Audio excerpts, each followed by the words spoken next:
Salibonani bantwana benkosi, liyabingelelwa ngelihle igama lomfeli wethu uJesu ozayo masinyane. Kuliqiniso bathandekayo, uJesu uyeza futhi. Kasonganekwane, kayiso story, kasethuselani, kodwa kuliqiniso eliqotho, uJesu uyeza futhi. Kwelinye ilanga uzafika umsindisi, afe umkhohlisi. Sizobona masinyane ohlezi phakade. Haleluya. Kule verse eseBhayibhelini kuLuka 18, uvesi ngelika 8, ngamazwi kaJesu, ngumbuzo bathandekayo.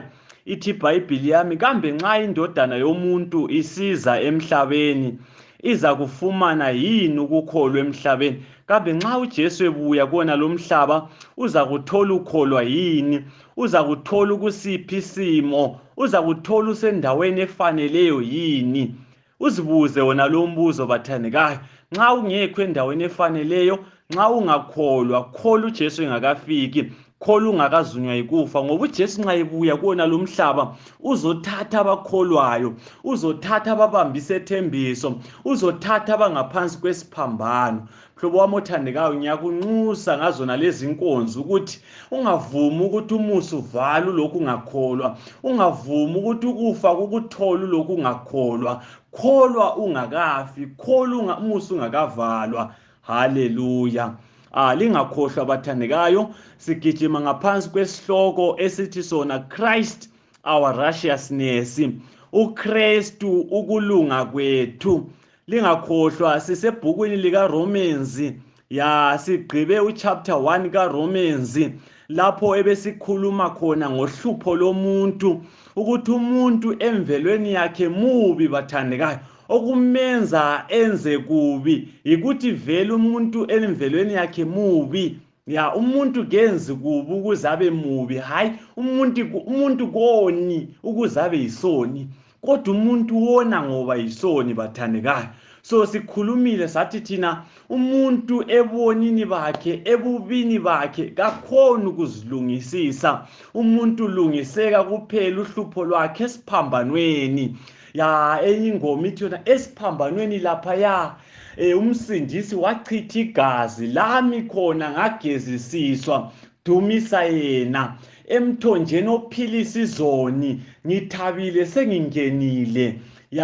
uJesu sengihlambile, dumisa yena. Woza kulomthombo omnandi, kuwo uziphose namhlanje, uhlanjisiswe uphelele, dumisa yena. So ukulungiseka kwethu izoni kusesiphambanweni egazini likaJesu. Ufisa ukwethula isono ufisa ukudela okubi na, ufisa ukuchiya ulaka na, ufisa ukuchiya ukona na, amandla lokho bathandekayo asegazini lona leode likaJesu.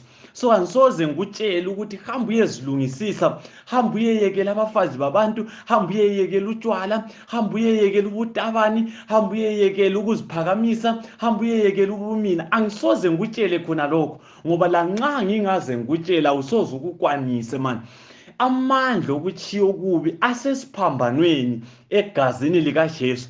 Mina engizakutshela khona ikukubizela esiphambanweni, ikukutshela ukuthi khona indoda eyalenga esiphambanweni endaweni yakho, yezwa ubunzima, yafa ngenxa yakho. So usizo lwakho lusesiphambanweni. Mina intshumayelo lezi ngezokukunxusa ukuthi uzolungisiswa egazini likaJesu, ngezokuthi wena sondela esiphambanweni ulungisiswa lapho. Wena sondela esiphambanweni wamukela umusa, uphume discharge.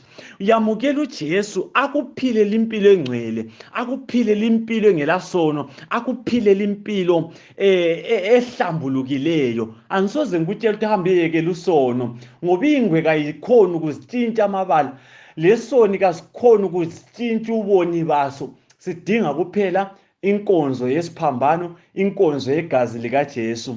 Haleluya. So ngizakunxusa bathandekayo, ngiyakunxusa futhi ungavumi ukuthi ufe ungamukelanga umusa. Anitsha ukwazi wena ukuthi ufa nini? Awukwazi ukuthi ufa nini phela.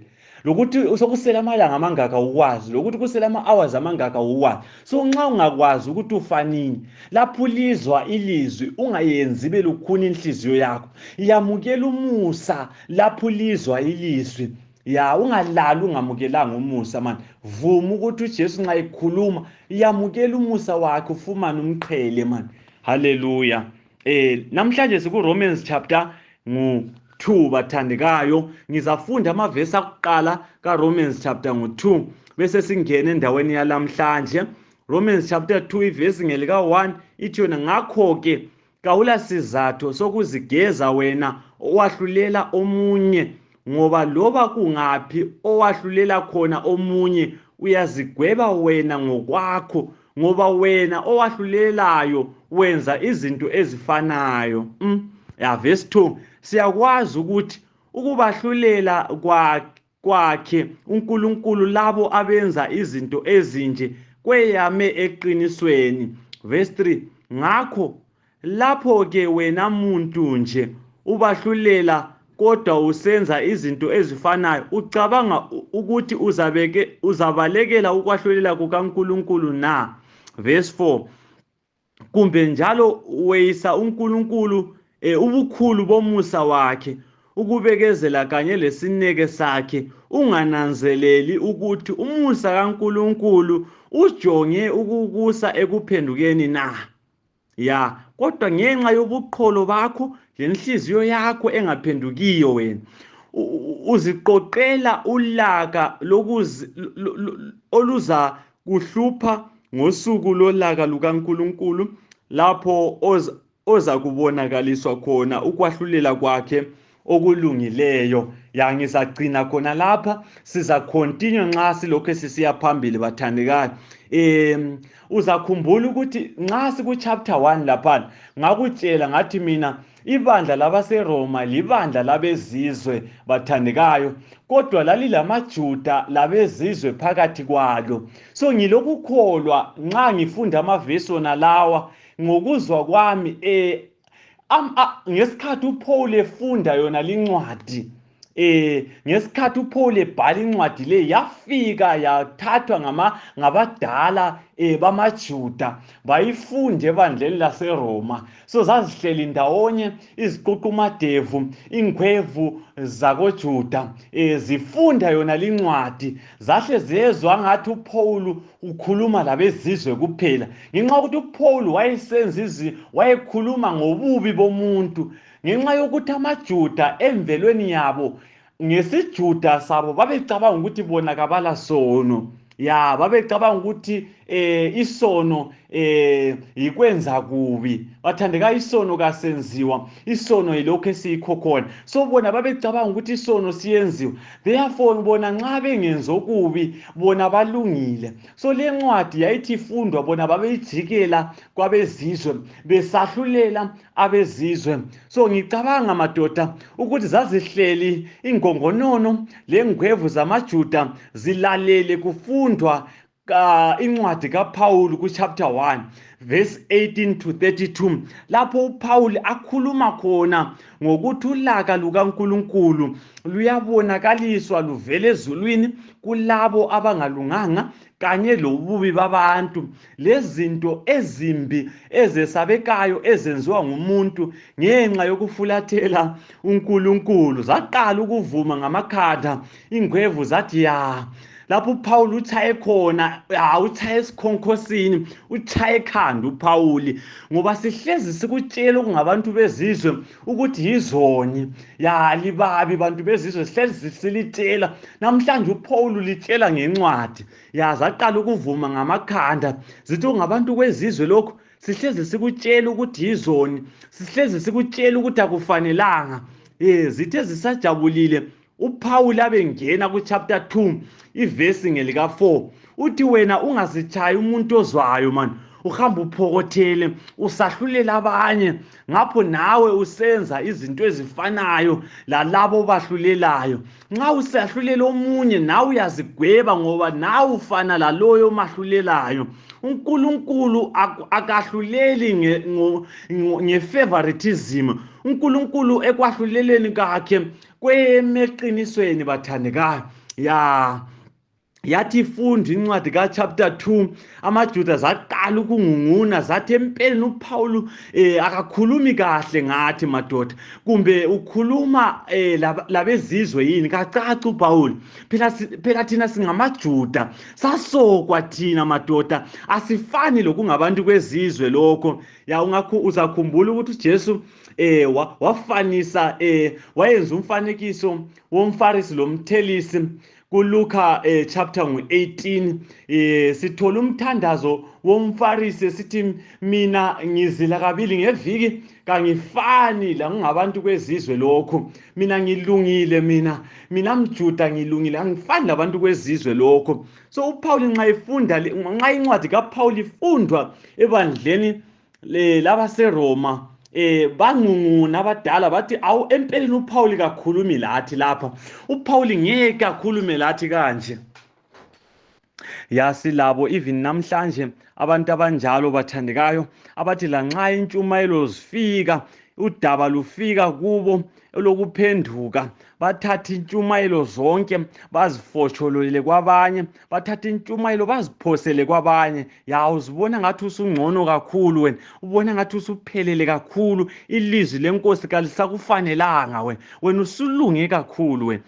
Ulengozi yokulahlwa wena nxa usubona sengathi wena usuphelele, ilizwi elithunyayelwayo selingelabanye. Phela bakhona abantu echurch abagcwele emachechi, nxa sekuthunyayelwa ungamuzwa ethi jaya, umuzwa ethi enhlizweni yakhe uthi ya uyabatshela ya batshele mtshumayeli, zwana ngikutshele wena ulengozi yokulahlwa wena. Awuthathe lelo lizwi lilungisele wena, thatha ukukholwe khona lokho ngokwakho. uPawulu uthi yebo ngikhuluma lani. Ya uPawulu uyafika kuverse 17 bathandekayo, zwana uverse 17 uthi nakhathesi wena nxa uzibiza ngokuthi ungumJuda, nxa uthemba umthetho njalo uzincoma ngobudlelwano bakho loNkulunkulu. So uPawulu uthi angikhulumi ngabanye abantu khohlwa, ngikhuluma lawe mJuda. Zwana bathandekayo, angikhulumi lamasabatha lapha wodwa, angikhulumi lamaRoma wodwa, angikhulumi lamaZayoni, ngikhuluma lani lonke. Leli lizwi lilungiselwe laloba ngubani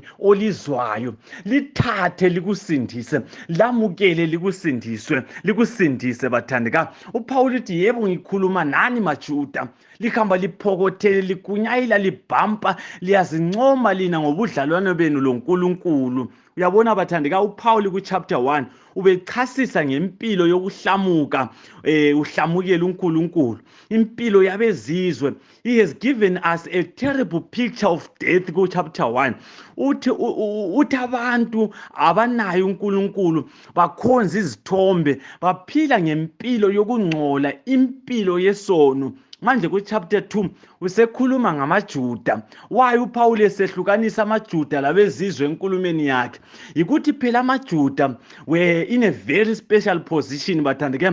Uyabona abezizwe babenalo ulwazi ngoNkulunkulu, kodwa kwakungasilo ulwazi olubhaliweyo lwachasiswa. Hayi ulwazi abezizwe ababenalo ngoNkulunkulu kwakululwazi abaluvezelwa yindalo lezazela zabo. Ya kodwa amaJuda babelolwazi oluqondileyo, they had the revelation of God. uPawulu uyakuveza lokhu kuchapter 3 uverse 2 lo verse 3. Okwakuqala amaJuda babenikezwe ilizwi likaNkulunkulu ngokwalo. uNkulunkulu waziveza kubo ngomthetho, ngoMose labanye abaprofeti. uNkulunkulu wayeziveze ngokucacileyo emaJudeni bathandekayo. So ingozi ukuthi amaJuda babethembe ubuJuda. Ya kulabanye abantu abathembe ukungena ichurch, ya ungumsabatha usuthemba ukubusabatha ukuthi wena uzosindiseka ngakho. Ulengozi wena. Ya ngenxa yokuthi babeyisizwe esikhethekileyo, babecabanga ukuthi bangcono kakhulu. They thought themselves were special people. They were very special people ngokucabanga kwabo. Babecabanga ukuthi njengoba benomlayo olotshiweyo, therefore bangcono kulabezizwe. Babecabanga ukuthi lezi zinto ezikubo ezingezabo zibenza bamukeleke kuNkulunkulu, kodwa babengelalwazi bathandekayo. Babengazi ukuthi ukuba ngumJuda ube nolwazi lomthetho kuNkulunkulu akukwenzi wamukeleke. Madoda, uPaul ukhuluma kithi namhlanje isimo sethu siwela gaxa kwesamaJuda, siyefana lamaJuda. uNkulunkulu sinikeze amaqiniso amangalisayo elizwini lakhe. He has restored the law to us. Silesabatha leBhayibhili, usuku olwabusiswa inkosi, isabatha elikhomba imfihlakalo yokusindiswa kwethu. Siyazwisisa ngokucacileyo imfihlakalo yesiphambano, siyazwisisa kahle ngesimo sabafileyo, the state of the dead. Madoda, uNkulunkulu usinikeze iqiniso elimangalisayo elizwini lakhe. Usinikezile njalo lomoya wesiprofeti, ukukhanya okuncane okusithungamela ekukhanyeni okukhulu. Bathandekayo, kodwa silengozi efananayo leyamaJuda eyokuthemba zonezi zinto esizinikeziweyo. Sibhekela abanye abantu phansi. Thina silesabatha bona abanalo, thina sileqiniso bona abanalo. ngamaFilistiya, ngabeBhabhilona, they are confused. Sizitshaya abantu abazwayo abangcono kulabanye abantu. Ngike ngafunda elinye ibhuku lapho lobayo uthina those whom heaven recognize as holy ones are the last to parade their own goodness. Laba abangcwele phambi kaNkulunkulu yilabo abangadisplay ukulunga kwabo, abangaphatheli uNkulunkulu imisebenzi yabo, njengalokho okwenziwa ngabantu abathwele amabhayibhili namhlanje, abazitshaya abantu abangcono beseyisa abanye abantu. Ngike ngakutshela ngomfanekiso owenziwa nguJesu. Nxa ufunda ivesi yona leya kaLuka, ithi wasekhuluma umfanekiso kulaba ababezithemba ukuthi balungile bedelela abanye. Uyabona, ungavela uzitshaya umuntu olungileyo uzadelela abanye abantu. AmaJuda babenohlupho olufananayo. Asizweni ukuthi uPaul uthini emaJudeni. Uzakhumbula uPaul phela wayengumFarisi, so uyasazi isimo sabantu bakibo, yikho ebatolika. Uyabazi ngoba naye wayefana nabo, engakayibambi kahle indaba yosindiso. Madoda, lwaluyini uhlupho lwamaJuda? Babelahla kuphi amaJuda? Singafunda yini emaphutheni abo ukuze singaweleli wena elifananayo? Nxa sifunda u1 Corinthians chapter 10 ivesi ngelika11, utheni uPaul? Izinto lezi zenzakala kubo njengezibonelo, njalo zalotshwa ngenxa yezixwayiso kithi osekufike kubo ukugcwaliseka kwezikhathi. UPaul uthena lezi zinto madoda, njengoba zalotshelwa thina ukuze zisixwayise ukuthi nxa amaJuda azethemba thina singazethembi, nxa amaJuda azikhandela ukulunga thina singazikhandeli ukulunga, nxa amaJuda ayedelela abanye thina singabadeleli. Madoda, njengoba kuthiwa lezi zinto zabhalelwa thina njalo zixwayisa thina, kuyini amaJuda ababekwazi ababengakwazi okumele sikwazi? Iluphi uhlupho lwamaJuda? Balahleka kuphi lapho abalahleka khona batshaya isiganga? Ngizazithinta izinto ezintathu bathandekayo, kodwa namhlanje ngizakhuluma ngeyodwa, then kusasa ngizokhuluma ngezinye ezimbili eziseleyo nxa isikhathi siyabe sisivumela ukuthi siziqede. So uhlupho lwamaJuda, number 1, okwakuqala amaJuda ababengakwazi ukuthi ukuba lolwazi nje lweqiniso, ukwazi umthetho akusindisi muntu, akukwenzi ulunge, futhi akukwenzi wamukeleke kuNkulunkulu ukwazi umthetho lokuba ngumJuda. Madoda, uyazi yini ukuthi umthetho awulungisi uhlupho lwakho? Nxa ungaphula umthetho welizwe wena lakho, bese ungena ekhoti phambili kukajaji, ubusutshela ujaji uthi wena kungani ungithonisisa? Ngoba phela umthetho ngiyawazi mina. Why ungilahla? Why ungithonisisa? Ngoba mina umthetho ngiyawazi, nginolwazi ngomthetho. Madoda, ujaji uzakutshela ukuthi umthetho uyawazi wena. Ukwazi umthetho kukwenza ube worse. Isituation yakho iba worse nxa uwazi umthetho, ngoba kusho ukuthi wena the time usona ubuzenzisa ngoba uwone usazi ngoba umthetho unjani uyawazi. So madoda, bazalwane, ukuthi amaJuda babewazi umthetho kwakungenzi babe ngcono, therefore kwakusenza ukuthi isituation yabo ibe worse. Ya, uyabona kulabanye abantu abaziqhenya ngokuthi amavesi bawazi emaningi kakhulu, bayaziqhenya ngokuthi bazi amaqiniso eBhayibheli. Ngizakutshela ukwazi amaqiniso kakukwenzi ube ngcono wena. So wena ukwazi umthetho ngeke kusenze sibe ngcono phambi kukaNkulunkulu. Kubambe kona lokho. Ya, zwana lapho ukuthi uPaul uthini. Ya, uthinta isiji sendaba kuRomans chapter 3 verse ngelika uRomans chapter 2 verse ngelika 13 ithi ngoba akusilabo abezwa umthetho abalungileyo emehlweni kaNkulunkulu. Ya, kodwa ilabo abalalela umthetho okuzathiwa balungile. Ngiyayiphinda futhi mebhawizwanga, ngoba akusilabo abezwa umthetho abalungileyo emehlweni kaNkulunkulu, kodwa yilabo abalalela umthetho okuzathiwa balungile. uPaul uthi nxa ufuna ukusindiswa ngomthetho, ya, akwenelanga ukuthi wena uthi umthetho ngiyawazi, hayi nginawo ubhaliwe. Kumele ugcine ngokupheleleyo loyo mthetho. Lingizwe kuhle bathandekayo, uyibambe lapha. Angikhulumi ivangeli lokusindiswa ngomthetho la, kodwa ngizama ukuchazela ukuthi umthetho ufuna iperfect obedience. Ya, uPaul uphinda into efanayo kuRomans chapter 10 uverse 5. uMose ukuchaza ngale indlela ukulunga okungomthetho. Umuntu owenza izinto lezi uzaphila ngazo. Ayikhona umuntu owaziyo, kodwa umuntu owenzayo izinto lezi uzaphila ngazo. So awuphili ngolwazi, kodwa uphila ngoku-aplya ulwazi lwakho ezenzweni. Ngamanye amazwi umthetho ufika kuwe uthi nxa ufuna ukuphila ungigcine, keep me, obey me. So ulwazi lomthetho kuphela ungawugcinanga umthetho ngeke lusize muntu. AmaJuda babelengozi enjalo eyokuthemba umthetho abanolwazi ngawo. Babezibona bengcono kakhulu kunabezizwe ngenxa yokuthi bona banolwazi lomthetho. Ya, kuthiwa lokhu okungabantu kwezizwe akumazi uNkulunkulu, akulaqiniso futhi kungaphandle kwesivumelwano sikaNkulunkulu. Yizinja lezi, akulamthetho, kulahlekile. Ya, vele amaJuda bathandekayo babelohlupho lona lolo olokuthi nxa bebheka abantu bezizwe bebabone kuyibo abantu abalahlekileyo, babone kuyizinja, abantu abangaphandle kwezivumelwano zikaNkulunkulu. Ya, kuthiwa thina amaJuda singcono madoda. This is how they boosted. Zwana uverse 17 to 20.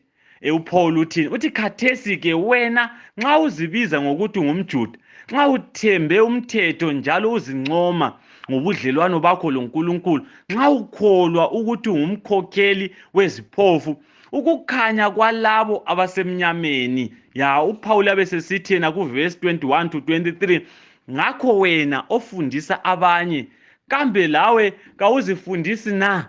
Uyabuza uPaul. Uthi wena nxa ubhizi uchumayeza abanye, nxa ubhizi ufundisa abanye, ya, kambe uyazifundisa na? Wake wathatha ituba lokuthi uzifundise na?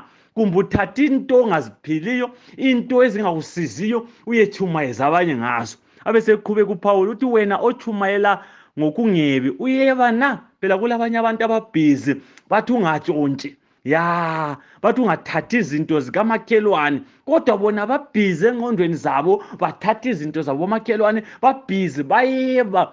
Ya, into abayitshela abantu ayisiyo abayenzayo. uPaul uyabuza uthi wena ochumayela ngokungebi uyeba na?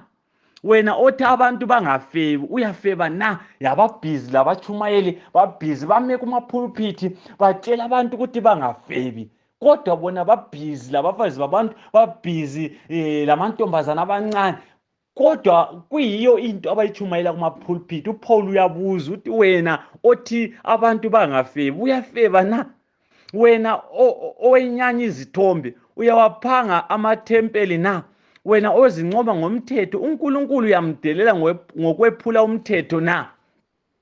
uPaul kuverse 24 ugcina ngequotation from Ezekiel 36 uverse ngu22 uthi njengoba kulotshiwe ukuthi ibizo likaNkulunkulu lihlanjalaziwe phakathi kwabezizwe ngenxa yakho. Ya kuthiwa ilizwi likaNkulunkulu liyahlanjalazwa ngale kwabezizwe ngenxa yempilo yakho wena, indlela ophila ngayo.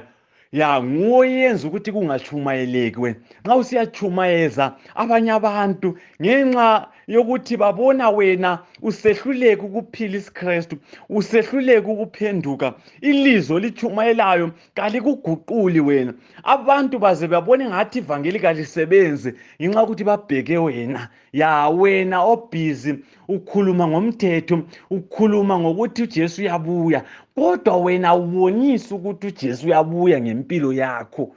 Bathandekayo, kuyenza ukuthi ukuchumayela kube nzima. Nxa siyachumayela ebantwini abakwaziyo, bakwazi ngenye indlela, uJesu bamazi ngenye indlela ngenxa yakho, ngenxa yempilo yakho. Madoda bazalwane, akwenelanga ukuthi wena iqiniso uyalazi, hayi ukuthi wena uthi iqiniso ngiyalazi akwanelanga, but kambe iqiniso lona lelo laziyo likukhululile yini?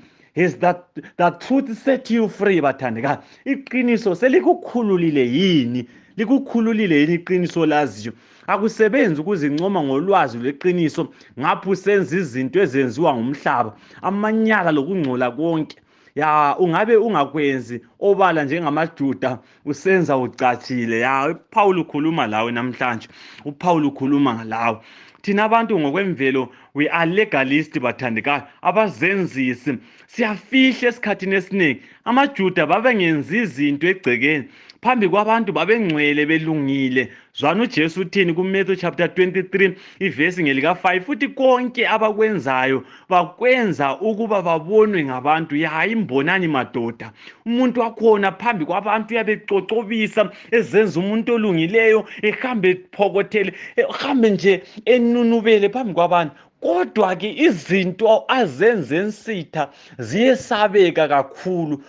uJesu uthi konke abakwenzayo bakwenza ukubana babonwe ngabantu, banconywe ngabantu, baziwe njengabantu abalungileyo. Kulabantu abaningi so mayisenza izinto zakhe ezimbi uyacatsha, so kodwa mayizovela ebantwini uvele ngumuntu alungileyo, ya abantu bakwazi wena ulungile, bakwazi wena nxa uJesu engabuya la uzenyuka labangcwele.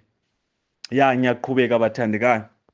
Ya uJesu abeseqhubeka kuMatthew chapter 23 verse ngelika 27 kusiya ku 28. Ya uJesu uthena maye kini bafundisi bomthetho lakini baFarisi, lina bazenzisi, linjengamathuna aconjiweyo, akhanya ebukeka ngaphandle kodwa ngaphakathi agcwele amathambo abantu abafileyo lakho konke okungcolileyo. Kanjalo ngaphandle libonakala ebantwini lingabalungileyo kodwa ngaphakathi ligcwele ukuzenzisa lobubi. Bathandekayo, uJesu uthena ababhali labaFarisi, lina lifanana lamathuna lina. Ya bathandekayo, ithuna lithuna lanxa lifakwa amatshe adulayo, ithuna lithuna lanxa liceciswe laba lihle, lanxa lilihle lifakwa amaluba, ithuna lithuna ungavula phakathi ngamathambo kuphela. kuJesu ukuthi kulabantu abalempilo ezinjalo, bacecisa ngaphandle yabo, bazama ukuzivala ngaphandle bevala okuphakathi. uJesu uthe ebantwini libukeka lilungile kakhulu kodwa ngaphakathi lina ligcwele ukuzenzisa lobubi bonke, lifanana lamangcwaba. Ingcwaba mawulibona so libhalwe kahle lafakwa ilitshe elidulayo, so uyalincoma uzuthi ingcwaba leli lihle, kodwa ungavula phakathi kwengcwaba ngamathambo abolileyo. Bakhona abantu abanjalo abazicecisa ebantwini, bafuna ukulunga ebantwini kodwa ingaphakathi yabo igcwele ukuzenzisa lobubi. Ya uSolomoni kwelinye ilanga nxa ekhuluma kuZaga ngo-26 verse lika 24 lo 25 uthena ozondayo uyazenzisa ngezindebe zakhe, lapho esenza ilizwi lakhe libe ngelomusa ungamkholwa. ya ngoba izinengiso eziyisikhombisa zisenhlizweni yakhe. Abantu bathandeka bayakhona ukufeka impilo yabo, ya umuntu aphile okunye kanti yena ungokunye bathandekayo. Zwana ngikutshela, uJesu uthena lifanana lamangcwaba ayakhiwe aceciswa phandle, kodwa phakathi agcwele ukunuka, agcwele amathambo abolileyo. Bathandeka, ungazami ukuzitshintsha mani, ungazami ukuzilungisa ebantwini. Abantu vele kabala zulu, lanxa bengaze bekuncome njani abala mbuso wezulu. UJesu nguye okumele akulungisise, unconywe nguye ngoba ulungiswe nguye. Ya madoda bazalwane, akwenelanga ukwazi iqiniso. Ngiyakuphinda nxa sengivala, akwenelanga ukwazi iqiniso. Kambe usukhululiwe yini liqiniso? uJesu wathi yethena liza kulazi iqiniso, leqiniso liza kukhulula. So umsebenzi woqiniso ayisiyokuthi likunikeze information kuphela, ayisiyokuthi uwazi ubusuchumayeza abantu kuphela, ayisiyokuthi wazi ubusuhamba uzincoma ngokwazi, kodwa ukwazi iqiniso ngokuthi iqiniso lona lelo laziyo likukhulule. uJesu zathi yena nxa indodana ilikhulula liza kuba ngabakhululekileyo uqobo. Uyafuna yini ukukhululeka namhlanje? Zwana wena ungilaleleyo namhlanje, uyafuna yini ukuthi uJesu akukhulule? Uyafuna yini ukuthi uJesu akusindise? Uyafuna yini ukuthi uJesu akwamukele? Uyafuna yini ukuthi uJesu atshintshe impilo yakho eyokuzenzisa? Uyafuna ukuthi atshintshe impilo yakho eyokufuna ukubonwa, self righteousness, eyokuthatha intshumayelo uzinikeze abanye abantu ngoba wena ucabanga ukuthi usulungile? Uyafisa yini ukuthi iqiniso likukhulule ube ngokhululekileyo impela? Bathandekayo, ngiyakunxusa nxa sengivala, nxa indodana ilikhulula, nxa uJesu ekukhulula, uza kuba ngokhululekileyo impela. Bathandekayo, ngiyakunxusa mani, ngiyakunxusa mhlobo wami othandekayo. Ungavumi ukuthi amaqiniso anje nxa eseke athunyayezwa wena usale ulokhu ufana, usale ungakhululwanga, wena usale ungolahliweyo. Bathandekayo, uJesu uyakunxusa mani, uJesu uyakunxusa. Angazi ukuthi impilo yakho beyinjani izolo, bewuzenzisa wena, bewuziphakamisa, ubugcwele umina wena, ubuphila impilo yokungcola wena. Ngicela ukukunxusa, ngicela ukukunxusa, ngifuna ukukunikeza uJesu osindisayo. uJesu akalandaba lokuthi izolo uke wenzani wena, futhi asoze akubuze nxa usiza kuye ukuthi lokho obukwenza wena okubi okungcolileyo ubukwenzelani. uJesu uyakwamukela, akusindisa, akutshintshe impilo yakho. Ngiyakwazi ukuthi abanye bethu like layihamba yona lindlela yokukhola, like lakunambitha kona lokho kuyindlela, indlela yona le yokukhula like layihamba, kodwa libone ngathi ayisebenzeli lina, lachibilika, labuyela emanyaleni, labuyela udakweni, labuyela njalo empilweni yesono ebufebe. Ngicela ukukutshela ukuthi uJesu uyakubiza namhlanje. Uthe wena nxa usuka ujoyina abantu abangela uNkulunkulu, ujoyine abangane abakukhohlisayo, bakutshela ukuthi impilo emhlabeni imnandi, wabona ngathi yimpilo. Namhlanje ngifuna ukukutshela ukuthi wathi usuka wena uJesu wayevele evula ingalo zakhe zothando, efuna ukuthi uphenduka azokusindisa, uphenduka kwembathisi ingubo eyikulunga kwakhe. Bathandeka, uJesu uyeza futhi, engakafiki uJesu, engakabuye emhlabeni, umusi ungakavalwa, uJesu esancenga. Ngicela ukuthi uzusindiseke. Ya kwelinye ilanga bathandekayo, lona leli lizwi labachumayeli elilizwayo limemeza njalo liza kuthula. Ya ufisa ukuthi aluba kuyavuka umchumayeli akakuchumayeze mani. Ya kuyabe ngasekho umchumayeli, uNkulunkulu eseziphile imilomo yabachumayeli, eseziphile imilomo yabefundisi bonke obaziyo lozabezwa. Kulesikhathi esizayo lapho lona leli lizwe lizathula khona ukuncenga. Ngicela ukukutshela nxa lingakathuli leli lizwe, ya ngicela ukuthi ubuye kusindisweni, usindiseke umusi ungakavalwa. uAmos uzethena amantombazana amahle, ya amajaha amahle, amantombazana ayenyathela kuzwakale, abantu ababeziqhenya ngobuhle babo, begqoka impahla ezintsha, ya bekhomba kukhombeke. Ngifuna ukukutshela ukuthi kuzofika isikhathi lapho abazakuzula khona lena leli lizwi sebelifuna lingasekho. Ya wawumbuluzela ivangeli, sichumayela ubone ngathi siyahlanya, sichumayela ungavuli intshumayelo, sichumayela ya ulahla intshumayelo, ufundela nje ukuthi information ube layo, ungaphenduki wena. Lizwi lizathula, lingakathuli woze usindiseke. Vuma lami namhlanje nxa ngikubiza, vuma lami. Mina ngiyavuma uJesu angisindise, vuma nawe uJesu akusindise. Asikhuleke nxa uvuma. Baba oyingcwele okhona ngikhaya ezulwini, Nkosi othandekayo, usukhulumile kithi, esikucelayo kusindiseke uma usungakavalwa singakazunywa ikufa. Sinikeze impilo efihliweyo egazini lakho, impilo kaJesu, impilo emangalisayo. Baba oyingcwele, sikhulule ngeqiniso lona leli. Sicela ukungazibhusti ngeqiniso esilaziyo. Sicela ukuthi Nkosi iqiniso libe ngelisikhululileyo, elisisizayo.